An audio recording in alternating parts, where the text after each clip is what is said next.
Assalamualaikum warahmatullahi wabarakatuh. Perkenalkan, nama saya Alvin Nazila Ramadhani dengan akhir NIM 05.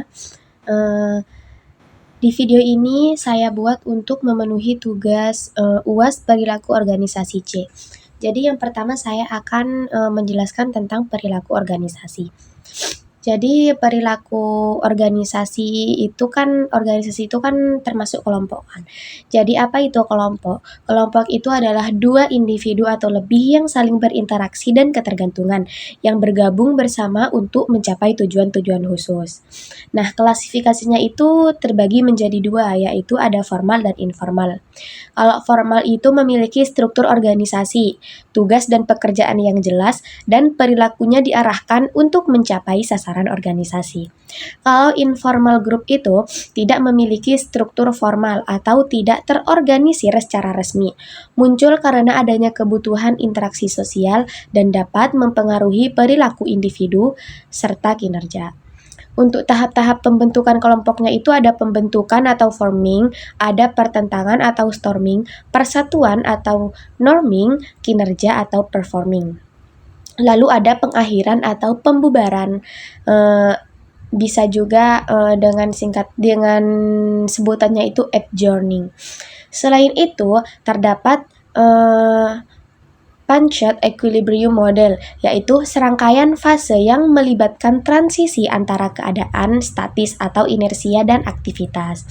Untuk sifat-sifat kelompoknya sendiri ini ada peran, norma, status, ukuran atau size, kohesivitas, dan keragaman.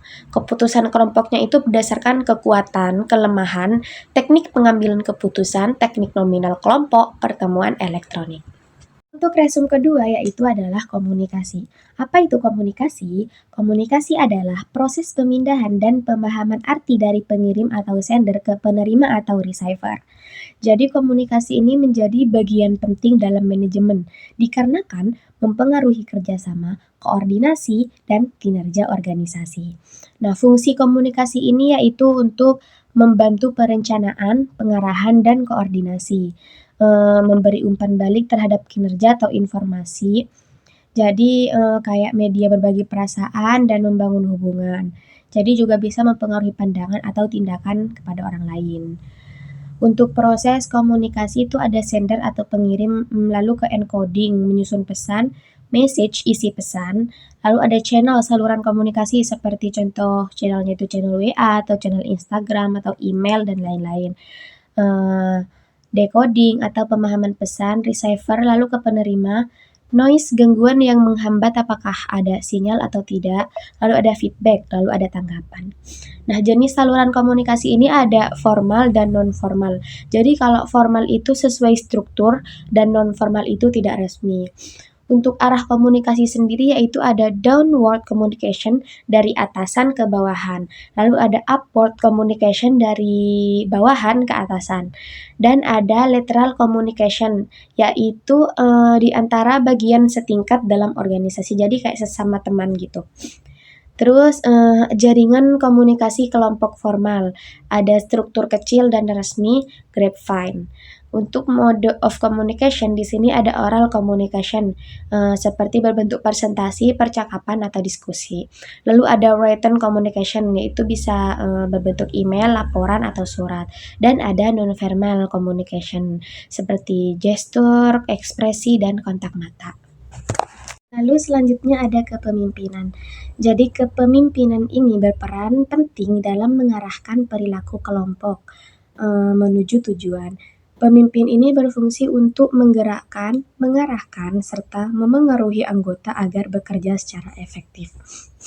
Di sini ada early leadership theories. Yang pertama ada trait theories atau teori sifat, yaitu berfokus pada karakteristik pribadi yang membedakan pemimpin dan bukan pemimpin. Dan lalu ada menekankan sifat bawaan sebagai penentu efektivitas pemimpin. Lalu yang kedua ada behavioral theories atau teori perilaku. Teori perilaku ini menjelaskan bahwa perilaku tertentu dapat membedakan pemimpin. Bisa dilakukan juga dengan studi penting. seperti Loa, gaya otoriter, demokratis, dan laissez-faire. Lalu ada OC state, seperti initiating struktur, pengaturan tugas dan peran, dan consideration, perhatian terhadap hubungan dan kesejahteraan anggota, dan Michigan fokus pada orientasi karyawan dan tugas. Lalu di sini ada juga consignatory theories atau teori nasional. Di sini ada beberapa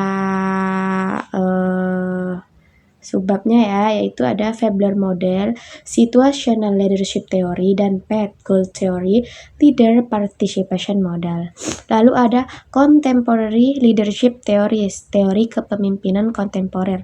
Di sini ada leader member exchange theory, dan ada charismatic leadership. Lalu ada transactical vs transformational leadership. Lalu ada responsible leadership yang dibagi menjadi beberapa bagian juga, yaitu ada authentic leadership, ethical leadership, servant leadership. Lalu ada positive leadership, seperti pemimpin membangun lingkungan positif melalui trust, kepercayaan, mentoring, pembimbingan. Lalu ada tantangan pemimpin, yaitu tantangan pemimpin itu leadership as an attribution. Lalu ada substitutes and neutralis. Lalu selanjutnya ada kekuasaan politik. Jadi yang pertama itu kekuasaan. Apa itu kekuasaan? Yaitu kekuasaan adalah kemampuan si A untuk mempengaruhi perilaku si B, sehingga si B tersebut akan berperilaku sesuai dengan yang diharapkan oleh si A. Untuk basic kekuasaan sendiri itu ada kekuasaan formal dan kekuasaan personal. Lalu ada ketergantungan sebagai kunci kekuasaan. Tingkat ketergantungan B pada A semakin meningkatkan kekuasaan A. Ini dipengaruhi oleh importance, jadi seberapa penting sumber daya A bagi B. Lalu ada scarcity, sumber daya A langka atau terbatas, dan non-substitutability, yaitu tidak ada alternatif lain selain si A. Untuk taktik kekuasaan sendiri dengan cara individu menerjemahkan kekuasaan ke tindakan nyata. Lalu ada legitimasi, rational persuasion, inspirational appeals, consultation, exchange, personal appeals, ingratiation, pressure, dan coalition. Untuk politik organisasi, apa itu politik? Yaitu politik adalah kekuasaan dalam tindakan. Perilaku politik mencakup aktivitas tidak formal yang mempengaruhi distribusi keuntungan atau kepentingan di organisasi. Contohnya itu seperti menahan informasi penting, menyebarkan desas-desus, mencari kesalahan, membocorkan informasi rahasia, melaksanakan aturan berlebihan, menentang kebijakan organisasi.